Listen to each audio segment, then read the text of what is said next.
Today I'm going to share with you how it feels and a full day of what fasting, doing a dry fast without water, coffee, and any food looks and feels like for me. If you don't know me, my name is Catherine Tanaka. I'm a fitness, nutrition, and accountability coach and the host and producer of the Body Project podcast. I've been in the fitness industry for over 2 decades now, starting out first year at university, getting certified as a trainer, studying kinesiology 4 years in university, and I've basically been in fitness in some way, even while I was a dental hygienist, for a decade, teaching spin classes, teaching boot camp classes, running programs online. And I wanted to share this with you. So today is Yom Kippur. Yom Kippur is one of the holiest holidays in Judaism. And although I am not Jewish, my husband is Jewish, and he is honoring fasting today for Yom Kippur. And for this holiday, fasting is basically 24 hours, no water, no food. Similar to many other practices in Christianity. I'm actually Catholic. My mother is Catholic. My father is Buddhist. So even in Buddhism, they do fasting. In Christianity, they do fasting. In Muslim faith, they do fasting. And so this is a religious practice. But today I wanted to share with you the journey of what it'll look and feel like doing this without water, without food, because I have to teach a class in about 5 minutes. So I thought it would be kind of fun to share this journey with you. And just because a lot of the science around intermittent fasting, which I use with my clients inside my Body Project online studio, inside my Body Project protocol, which is 6-week transformation program, and my current 100-day mastermind, which is a full 3-month transformation program, we use intermittent fasting, right? The science around intermittent fasting is quite powerful about how it helps cellular detox, how it helps cellular turnover, like autophagy, and how it helps balance your hormones, whether it's insulin, whether it's cortisol, and all your other important hormones in your system, right? And there is also a lot of science. My mouth is already so dry. It is 9 a.m. There's also a lot of science around dry fasting, right? Not putting any fluids in your body during a certain period of time. I've never done dry fasting, but my husband was like, I can't believe you're teaching today. You're supposed to be fasting. So I said, okay, I'm going to try to fast, even though I'm literally set up to do a class and I'm going to be not having water during the workout. Now, why am I doing this? I'm kind of testing 2 things. The mindset theory around really living into these beliefs that we have about certain things. For example, for me, for the longest time, I always believed, and sometimes I hang on to that thought also, that I need to have caffeine before a workout, right? Whether it's the form of energy drink, whether it's the form of coffee, I had this very strong attachment to, I need that extra boost of energy in order to get through a great workout, right? A lot of the science will show you that if you do consume caffeine before a workout, that you get that much of a boost, right? But for me, it became a dependency. Now, same thing with this, that we have a dependency on water and food as energy, but the science will tell you otherwise, right? And so that's the second part. A lot of people practice intermittent fasting, but have this attachment to you need to have food in order to have the energy, or you need to have certain things like water or coffee in order to have the energy to be able to do an intermittent fast. Well, the studies will show you, and those biohackers that really take this on speak about how your body is in fact quite resilient, right? And is able to pull from other energy systems like fat, right? To be able to use as energy during your workout. And so I've never done a dry fast. I often do fasted workouts. And when I was doing fitness competitions over 10 years ago, that was always how I would train, especially for cardio in the morning. And so I'm testing the theory again. I probably haven't done that in over a decade. I've been married for 10 years, had kids, was pregnant 9 years ago. And so it has not been a practice of mine for a very, very long time. So I thought I would share with you and take you on this journey. So stay tuned.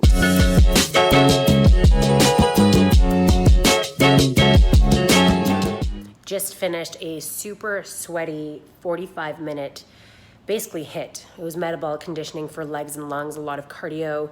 I actually should probably look at how much I burnt on my Apple Watch, but it was hard as hell. And for me, sometimes it's more of the mental game, right? So having to get through it without a sip of water was, I think, more the mental than the actual physical. So I feel okay right now. I will keep you posted as I go along. But I have intentionally made myself busy with a couple things. I have a couple client check-ins, and I've got a bunch of emails to line up for our online program. And then I'm getting my hair done today. And so I will check in as the day goes through, letting you know how I feel, what it feels like, what I'm finding is affecting me. Because I know when I typically fast, it feels pretty easy because I get water, I get a bulletproof coffee in the morning. And so I feel fine, and my ghrelin, my hormone, that the hunger hormone, doesn't go crazy. So I'm curious to see how it feels without having water. So I'll let you know as the day goes on. 3 p.m. update. I am on, I don't know, almost 20 hours of fasting, dry fasting. I got my hair done, so that was a great 3 hours of distraction, not having to worry about eating or drinking, especially wearing a mask during a global pandemic. And so I'm feeling really thirsty. But I've got to tell you, my energy is good, my mental clarity is good. I'm getting a little bit of the pasties in my mouth, but I feel good. And you have to remember, I did 45 minutes of a workout this morning. So considering I'm really good. I'm feeling hungry, but I have to run a couple more errands, so I'm hoping that'll distract me before I get back home. I'll give you another update soon of how I'm going to navigate not eating or not drinking when you get into these automatic patterns at home.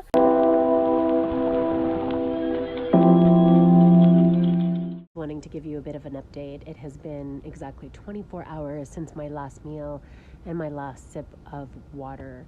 So this is the weigh-in so far. I am feeling a little bit shaky, but overall not so bad.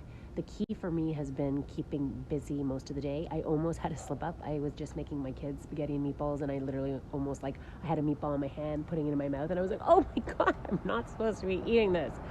I am really, really thirsty. But outside of that, better than I thought. My first dry fast ever. And so I was doing a little bit of research, and dry fasting is equivalent to doing a longer hydrated fast, one that you would do with water. And like intermittent fasting that I've spoken to my clients about, I've spoken to my podcast about, it is very important to be cognizant of how you break your fast. Now, I'm just a little bit more mindful, even though it is Yom Kippur and it is a religious situation. For me, it was, supporting my husband, of course, but more of an experimentation, kind of trying it on myself. I've never done a dry fast. I always find the water part really difficult, especially, like, as you know, I trained this morning, but it's been okay. So in terms of breaking a dry fast, similar to how you would break a intermittent fast or a longer fast, you want to be really cognizant of what you're putting in your mouth and your body first, especially with a dry fast. My understanding from a little bit of the reading that I was doing today, it's like anything. When you are dehydrated and you are trying to increase your water intake, like we do in my program, that oftentimes you'll find that you may bloat if you are increasing your water intake too quickly. Similar to that, that's what happens after dry fasting. If you are not drinking for a period of 24 hours or longer, and all of a sudden introducing a ton of water because you're so thirsty, your body's going to rebound and really shuttle in a lot of water into your cells, therefore making them expand, and you're going to get that bloating effect. So I think the key to breaking a dry fast is having small amounts of water with nourishing your body. So in terms of what food intake makes sense, similar to when you're intermittent fasting, you don't want the first meal that you come out of the gates with to be a carb-rich, sugar-rich meal. You want something that's easily digestible and really mindful of how it is interacting with your insulin system, right? You want to try to take the most benefit out of the dry fast, and introducing maybe some good vegetables, low sodium grass-fed beef maybe, some good protein, some good fats, but nothing too heavy for your body to really have to struggle with digesting, right? And then after your body acclimatizes after 6 to 12 hours, you can go back to your regular scheduled eating of such. So I will let you know how I finally feel after breaking my fast. And I was just curious. I didn't do this as a weight loss ploy. This was just simply to support my husband. But I thought, you know what, when I'm doing a dry fast first ever, I wanted to see how it would feel and document it for all of you. So I jumped on the scale this morning just to kind of see out of curiosity.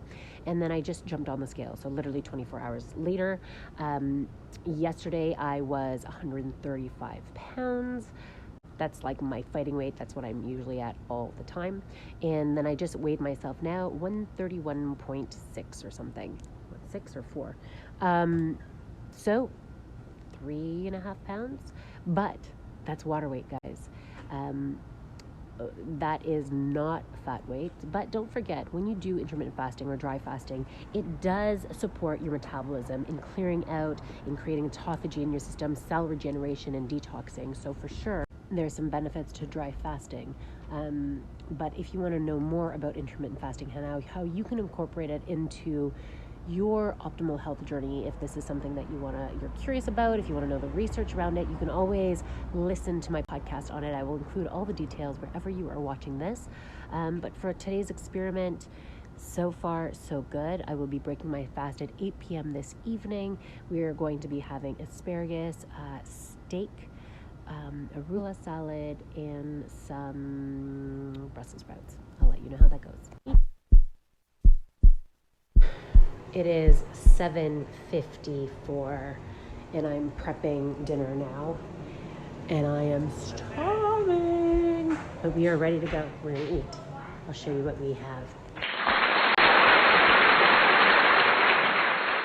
So just finished a 26-hour dry fast. So 26 hours, no food, no water, no liquids. And I felt okay. I felt pretty good. I will let you know moving forward tomorrow morning how I feel. If you want to follow along with that, you can follow me on Instagram at katherinetanaka.fit.